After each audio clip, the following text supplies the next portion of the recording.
Delhi blast में रोज नए खुलासे हो रहे हैं। पूरे इंडिया में धरपकड़ चल रहा है और ये पता चल पा रहा है कि 2020 से ही इन आतंकियों का प्लान था कि 2025 का जो 6 दिसंबर है उस समय देश को दहलाना है। 32 गाड़ियों से ये फिदाइन हमले का कोशिश कर रहे थे। वो प्लान का अंजाम नहीं हो पाया। वो तो भला हो उस पुलिस कश्मीरी पुलिस ऑफिसर का जिसने जैसे मोहम्मद का पोस्टर लगाते हुए उस आतंकी को देखा। उसके दौरान जो है इस जांच में पता चल पाया कि इतना बड़ा ये लोग जो है कांड करने का कोशिश कर रहे थे। अभी गुजरात में आपको पता ही है कैसे वो जहर बना रहा था। जहर वो बना लेता तो क्या होता ये हमें पता भी नहीं चल पाता। हम उसको खा लेते और मर जाते, करोड़ों हजारों लोग मरते। तो ये जो है यहाँ खुलासा पता चल पाया है कि इसमें जो है केमिकल कौन सा यूज हुआ है धमाका में। ये तो शुरुआती जांच में पता चल पाया था कि इसमें अमोनियम नाइट्रेट है, लेकिन कुछ बुद्धिजीवी लोग ने कहा था सिलेंडर फटने की वजह से हुआ है, क्योंकि वो जो i20 कार था हुंडई का उसमें पेट्रोल भी फंक्शन था, सिलेंडर सीएनजी भी था। तो कुछ लोग कहते हैं कि सीएनजी के फटने की वजह से ये धमाका हुआ है। अब बताइए कि सीएनजी अगर फटेगा, कोई भी सिलेंडर भी फटता है आमतौर पर घर पे भी, तो यार 300-400 मीटर 200 मीटर दूर तक कोई गाड़ी के परखच्चे जाएंगे? नहीं जाएंगे। वहीं पे अगल बगल मतलब बिखर के रह जाएंगे। लेकिन यहाँ पे इतने दूर दूर तक गाड़ी के परखच्चे गए, मंदिर के शीशे तक टूट गए और मेट्रो स्टेशन के शीशे टूट गए। तो ये सिलेंडर ब्लास्ट से तो नहीं होगा। तो वो बुद्धिजीवी जो लोग अपने आप को कहते हैं कि वो रिपोर्टर है, लेकिन वो चाटुकारिता है।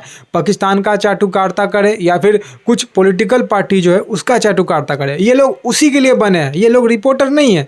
तो ये लोग जो है अपने देश को कह सकते हैं कि गड्ढे में डालते हैं, दूसरे देश को बेनिफिट पहुंचाते हैं। ये लोग ये काम करते हैं, बाकी उसके वजह कुछ काम नहीं करते हैं। तो इसमें अमोनियम नाइट्रेट था। अमोनियम नाइट्रेट के साथ पता चल पाया है कि इसमें TATP नाम का एक केमिकल था, जिसे मदर ऑफ सेटन भी कहा जाता है, जो कि इसके धमाके जो हुए थे उसके घर्षण जो पैदा हुआ धमाके में जो उसके वजह से कितना घर गिर जा सकता था, इसका ये साइड इफ़ेक्ट था। लेकिन इसको ज़्यादा मात्रा में यूज नहीं किया गया। ज़्यादा मात्रा में और यूज करता, क्योंकि वो जो आदमी था, वो जो पकड़ाया था, शायद से उसका कुछ नाम था, मुझे उसका आतंकी डॉक्टर का नाम याद नहीं आ रहा है अभी। लेकिन वो जो फिदाइन हमला वो किया, वो फिदाइन नहीं था, वो हड़बड़ाहट में हो चुका था। बताया जा रहा है कि जो ये केमिकल है, ये केमिकल ज़्यादा गर्मी होने की वजह से भी फट जा सकता है। तो ज़्यादा गर्मी के वजह से माना जा रहा है कि ये केमिकल फटा होगा, क्योंकि वो जो आदमी था, वो आतंकी डॉक्टर था, वो जो नबी नाम का था उस आतंकी डॉक्टर, वो फोड़ने की वजह से वो नहीं गया था, वो प्लान बना रहा था, भाग रहा था पुलिस से, और इसी के दौरान वो फट गया। तो ये जो है कहा जाता है कि भगवान सब कुछ देख रहे होते और भगवान के एक इशारे से सारा कुछ होता है। भगवान का बिना एक पत्ता भी नहीं हिलता है, हमारे हिंदू धर्म में ऐसा कहा जाता है। तो भगवान का इशारा था और करोड़ों लोग का जान का बचाना था। भला हो उस कश्मीरी पुलिस अफसर का जिसने ये जांच किया और पता चल पाया कि ये क्या लोग कर रहे हैं। अल-फलाह यूनिवर्सिटी में इतना बड़ा लैब में एक आतंकी गतिविधि हो रहा है और उसको यूनिवर्सिटी को पता नहीं, क्योंकि यूनिवर्सिटी का जो मालिक है, मुझे उसका भी नाम याद नहीं आ रहा है, मैंने उसका नाम लिख कर रखा था, अभी उसका मुझे नाम एग्जैक्ट नहीं याद आ रहा है, लेकिन उसका जो मालिक है वो उत्तराखंड या फिर उत्तराखंड से ही शायद से वो भागा हुआ एक भगोड़ा है, जो कि कमेटी खिलाने के नाम पर कि ये 5 लाख 10 लाख रुपये, मैंने आपको पहले बताया था, 5 लाख 10 लाख रुपया दो, मैं इसका डबल कर दूंगा। उसी के भाग गया था वो लेकर 7 करोड़ रुपया। उसी 7 करोड़ रुपया से ये इन्वेस्ट किया और ये खड़ा किया बेनामी संपत्ति। और आजम खान जो नहीं था यूपी वाला, जिसको अभी अभी फिर से सजा हुआ है, उसके बेटे और उसको आजम खान को फर्जी वोटर ID कार्ड बनाने के लिए 7-7 साल की सजा हुई। दोनों को 50,000 रुपया का जुर्माना भी भरना पड़ा है।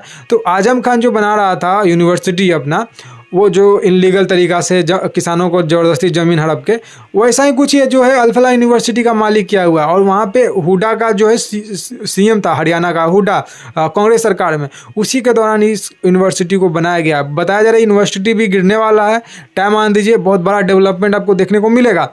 लेकिन ये जो केमिकल यूज किया गया है, ये तो मैंने आपको बताया, इसका लिंक अब कहाँ से जुड़ रहा है? जैसे सरकार ने तो बोल दिया है कि आतंकी हमला तो हमारा न्यू नॉर्मल है। जैसे कि ऑपरेशन सिंदूर के बाद नरेंद्र मोदी ने कहा कि कोई भी आतंकी हमला होगा तो हम उसे एक्ट ऑफ वॉर मानेंगे। तो ये अब एक्ट ऑफ वॉर है। क्यों मोदी ने एक्ट ऑफ वॉर नहीं किया? क्यों किसी देश का नाम नहीं लिया? क्योंकि इसलिए नाम नहीं लिया क्योंकि ये स्ट्रेटजी है। और मैं खुले तौर पर ये आपको बोल नहीं सकता हूँ, आप समझ जाइए, समझने वाले का इशारा काफ़ी है।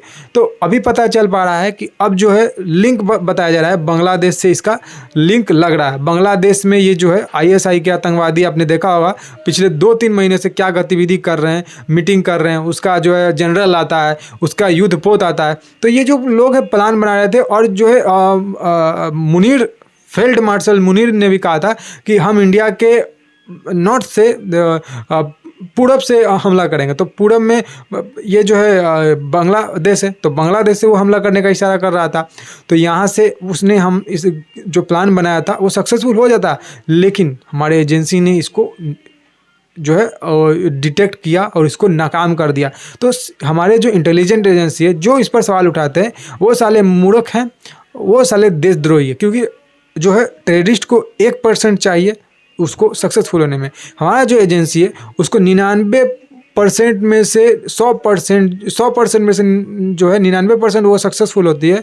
अगर 1% सक्सेसफुल नहीं होती है तो इंटेलिजेंस एजेंसी पे ही सवाल उठाया जाता है। तो ऐसा नहीं करना चाहिए, क्योंकि वो जिस हाल में हमारे देश का सेवा कर रहे हैं, अपने फैमिली का जान जोखिम में डालकर, अपना जान जोखिम में डालकर जो हमारे देश के लिए सेवा कर रहे हैं, वो हम और आप नहीं कर सकते हैं। ये बैठकर बोलना नेताओं को AC में, या फिर हम जैसे लोगों को जो बोलते हैं वो बोलते हैं बैठकर माइक पे एक कैमरा लेकर, तो वो उन लोगों का ये काम नहीं है, उन लोगों का जोखिम भरा काम होता है। तो प्लीज़ इंटेलिजेंट एजेंसी को मत बोलिए। इंटेलिजेंट एजेंसी जो है उसी की वजह से आप इतने बड़े हमला से बचे हैं। आप सोच सकते हैं कि 2800 जो है टन, 2800 kg जो है वो बैठे हुए थे लेकर फिदाइन हमला करने के लिए, पूरा तरह से वो जो RDX लिए हुए थे, उससे क्या हो सकता था आप सोचिए।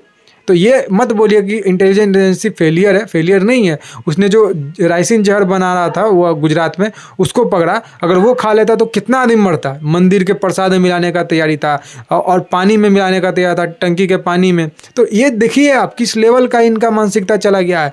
और मैं जब बोल रहा हूँ 4 या फिर 6 दिसंबर को मैं बोल रहा हूँ कि ये जो है हमला होने वाला था, हमारे देश के 6 शहर में ये होने वाला था, और उसमें से एक राम मंदिर भी था। क्यों था? क्योंकि वहाँ पे बाबरी मस्जिद को गिराया गया 6 दिसंबर को ही। तो ये लोग बाबरी मस्जिद गिराने का दुख मना रहे थे। हम लोग ने तो दुख नहीं मनाया, 500 साल उसके लिए लड़ा, उस कोर्ट से लीगल फैसला मिला, तब हमारा मंदिर बनाया। लेकिन इनके आंखों में कर रहा है, पॉलिटिकल पार्टी देखिए विपक्षी, उनके आंखों में भी कर रहा है। तो ये कहने में कोई गुरेज नहीं है कि पॉलिटिकल पार्टी में से कोई एक नेता या फिर 3-4 नेता इनमें इन्वॉल्व होगी, तो ये कहने का कोई मुझे नहीं लगता कि कैसे ये गलत कह रहे हैं। ऐसा नहीं है, क्योंकि ये जो नेता हैं वो मिले हुए हैं, साले सब करप्ट है, चोर बेईमान है। आप देखिए मंदिर बनाने का क्या विरोध हुआ था, सोनिया गांधी ने क्या विरोध किया था, सब पार्टी ने विरोध किया था। मैं ये नहीं कह रहा हूँ कि सोनिया गांधी इनके साथ मिली है, चाहे वो, ये बोल रहा हूँ कि यही पॉलिटिकल पार्टी विपक्षी है जो इसमें से 3-4-10 नेता जितना भी हो, कोई नेता तो मिला हुआ है इनके साथ। क्योंकि अपने घर का एक्सेस कौन दे रहा है? घर के अंदर भेदी है तभी तो दे रहा है। रावण का कौन बताया था राम जी को कि उनके नाई मारने से वो मर जाएगा? वहाँ पे उसका अमृत नहीं है, बाकी पूरा देश में अमृत है। सॉरी, पूरा शरीर में उसका रावण का अमृत है, नाभि में नहीं है। कौन बताया था? आप ये भी देखिए, विभीषण बताया था। तो वही हमारा विभीषण जो है देश का अंदर छुपा हुआ है, वो पॉलिटिकल पार्टी के भेष में हो सकता है, आम आदमी जो है पब्लिक, उसके भेष में हो सकता है बन के, पुलिस वाले के भेष में बन के हो सकता है, या फिर बॉर्डर पे जो हमारे आर्मी है उनके भेष में बन के वो हो सकता है। तो वो कोई भी भेष में बन के हो सकता है जो हमारे घर का पता दे रहा है। तो इसमें बांग्लादेश का लिंक आ चुका है, तुर्की का भी लिंक आया था, तुर्की ने इसके इनकारा है। लेकिन कुछ भी हो, तुर्की ने इनकारा चाहे कुछ किया, लेकिन पासपोर्ट पे नाम तो जो है लास्ट बार जो ट्रेवल किया इन आतंकियों ने वो तुर्की में किया है। तो तुर्की अभी फिर उसके बाद देखने को मिल रहा था मालदीव जो है आतंकी डॉक्टर जो है फीमेल, वो मालदीव भी जा चुकी है। तो ये बहुत ही महत्वपूर्ण चीज़ है जो कि हमारे सीक्रेट एजेंसी जो है रिसर्च कर रही है। हम और आप बोल देंगे, बोलने से नहीं होता, फ्री का मुँह है बोल के निकल जाना, ऐसा नहीं है। उनको रिसर्च करना होता है, उनको बारीकी से काम करना होता है। तो ये लोग कर रहे हैं। आप देखिए कि बांग्लादेश में उथल पुथल अभी मचा हुआ है। बांग्लादेश में भी मैंने अभी भी वीडियो इस पर बनाया, शेख हसीना को फांसी की सज़ा दे दिया गया, वहाँ पर प्रोटेस्ट करने के लिए लोग उतरे हुए हैं रोडों पर। अब देखिए उसी का फ़ायदा लेकर इंडिया बहुत बड़ा हलचल कर सकता है, और बांग्लादेश का लिंक भी है इसमें।